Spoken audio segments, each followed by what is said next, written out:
Gold medalist Jamie Anderson didn't get to the Olympics' highest mountaintop on her own. I feel like I have some really amazing support around me. Number one, my family. My mom has always been like my main support and kind of role model, not just in snowboarding, but in like life. Raising 8 kids, cooking meals for 10 every day, all day, like that's insane. But my mom has so much grit and she's such a warrior. She found ways to make it work.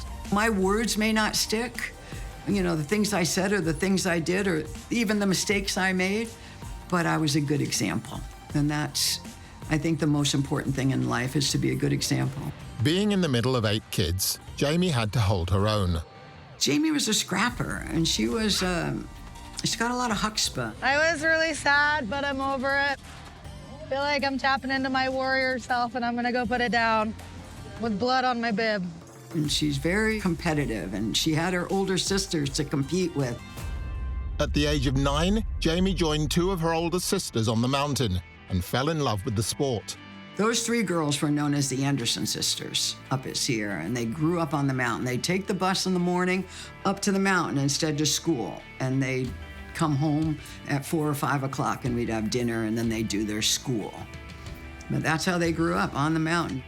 I loved the freedom I felt of being on the mountain and all the fresh air and being able to go ride the park or go ride the trees or just go as fast as I could down the mountain. They went into competition right away and they started winning right away. And at first I thought it's because there wasn't any competition, but there was competition. And then they started going against the boys and they started beating the boys. I'm like, wow, they are really good. Those are all our trophies from competing against all the boys. There's no other girls except her. From there, Jamie's star continued to rise. She's earned a reputation as one of the world's best snowboarders. With her family in the crowd, Jamie had a life-defining moment at the Sochi Olympics. She fell on her first run, but had one more chance to win. I was like, I don't know if I can do this. I have one more run. I could land and most likely win, or I could fall and like just be so devastated. And the part that like humbles me and makes me have so much appreciation is right before I dropped in, I kind of sent a little prayer to the universe out to just like help me, whatever's meant to be, help me just be in this moment and like do it for everyone who helped me be there, because I know we can't do it alone. And as soon as I sent that little prayer out, I just felt this like energy come through my whole body, to my heart, to the ground, and it almost like dissipated all the fear and expectations, and I just felt light. Dropped in, everything went into slow-mo, and still to this day, I think it's like one of the most memorable moments of my life. Of all her wins, that one etched in my mind. It was the greatest. With her family and the country behind her, Jamie has her sights set on this year's Winter Games. I feel pretty freaking good. I feel grounded. I feel content. If I think too much about it, I get a little bit nervous, but yeah, I think I'm gonna kick ass, honestly.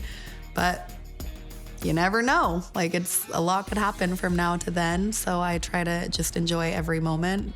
With her kids now all grown, Lauren is also focusing on enjoying every moment. And when I was a kid, she always talked about wanting to go back to Vermont.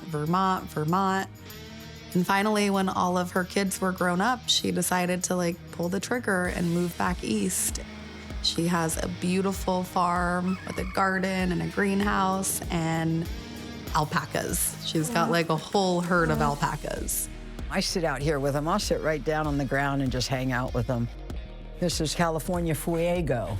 He was born during the wildfire in Lake Tahoe, so he's called California Fuego, but I just call him Cal. They're so peaceful, and they're so sweet. Winning teams, I think it's our attitude. I think it's our go with the flow, listen to your heart. She doesn't push herself to do a trick until she feels ready in her heart, and she feels the green light, and she listens to that. And I think I really listen to that, and I think that it really helps with life. tells you how far you can go and when to go. I always wait for direction, and I think Jamie does too. I'm no superhero, but with hard work, passion, love, I think we can do anything. And I think the only limit is our mind. So for any youngsters out there, don't talk yourself out of anything. The power is within us.